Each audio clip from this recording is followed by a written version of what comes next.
A man who apparently needs no introduction. But who is truly invaluable to us and this fight. And not just, from Trump on, but for the decades of work that you did in justice before we even got to this point. Please welcome Glennkersner.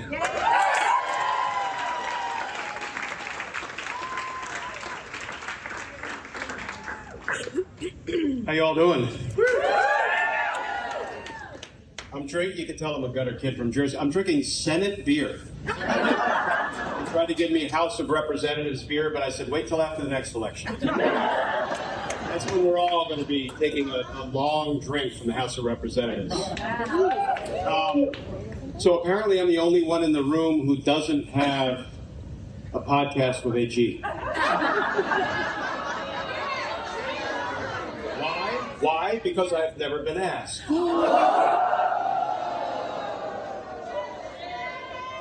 Am I hurt? I'm hurt a little bit.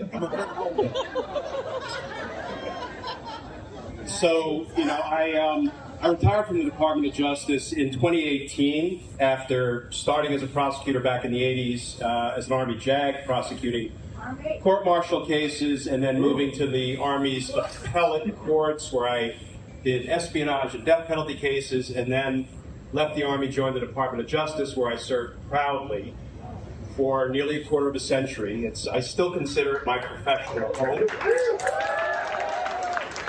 And I am not going to attribute this quote to the person who said it, because his name might be Jim Comey, but there's something that he said that always resonated with me, and it had nothing to do with Hillary's emails. He said, if you shake me awake in the middle of the night and you ask me, what are you? I say, I'm a prosecutor.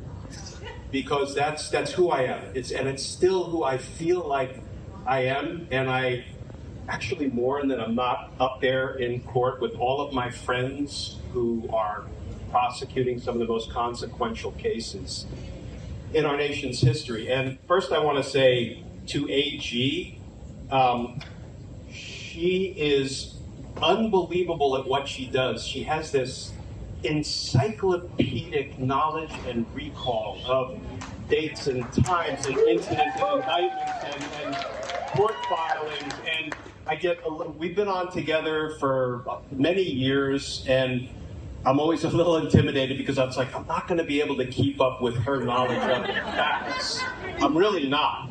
I can do the law thing. I'm pretty good at that. But her encyclopedic knowledge and her drive and her passion and her determination in her career, and then when she transitioned to doing what she's doing now, is just, it's unbelievable. It's second to none. And it is, I think, the independent media journalism that is frankly kind of taking over mainstream media.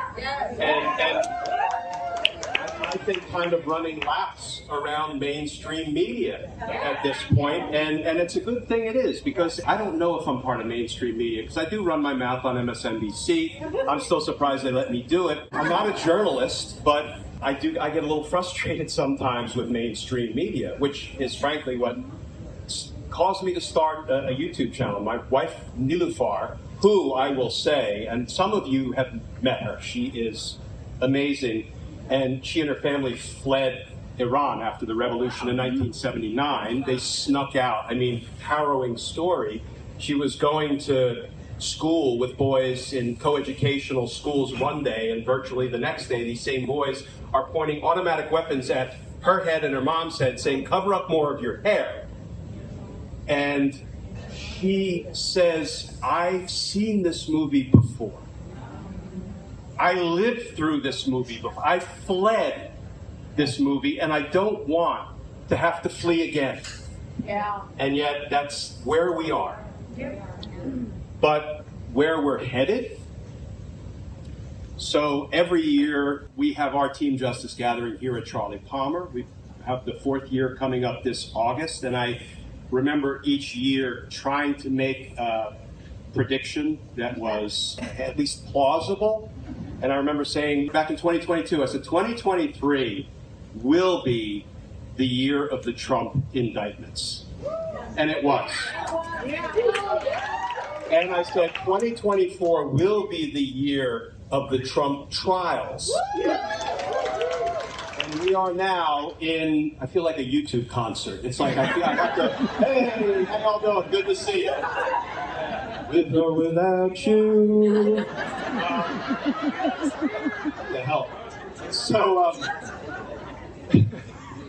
So I think, what Donald Trump doesn't understand is he can try his cases in the court of public opinion all day long, where there are no rules of evidence, no rules of procedure, no laws, no constitution, and he can continue to fool the gullible and grift his supporters.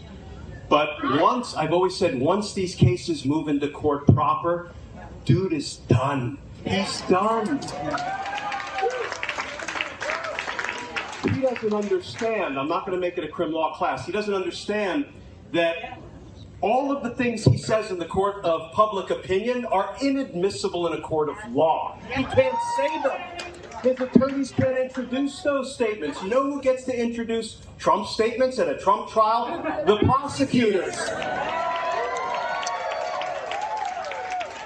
And they only introduce the statements that are incriminating.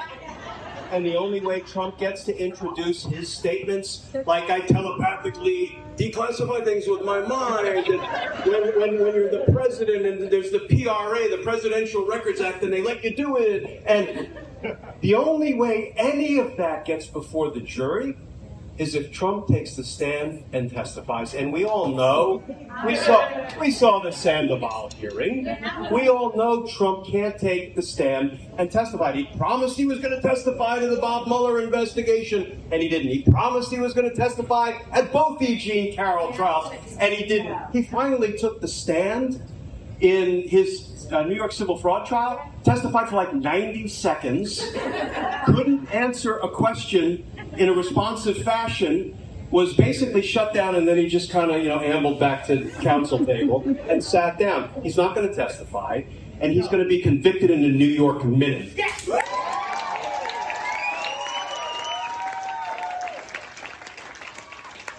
I'm just getting warmed up. I got another 45 minutes, AG, is that good? No. They're going to take the hook and they're going to pull me off. So, comedy, we give you the light. There you go.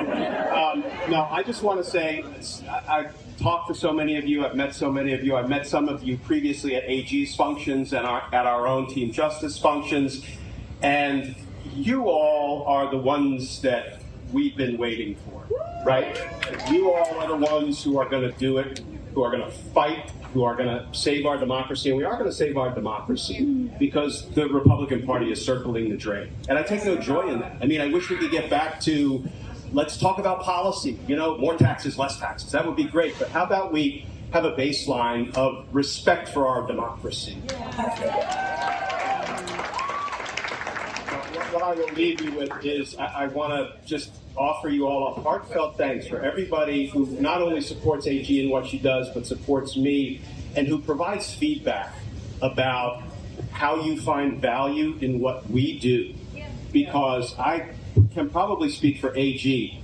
What gets me energized and motivated and excited every single day is going online and reading the feedback that I get when people say things like, I don't know much about the law, but when you explain, what the hell it means when one of Donald Trump's lawyers has to go into the grand jury and testify about the crimes of his client because the crime fraud exception pierced the attorney-client privilege. And when you explain it, I get it.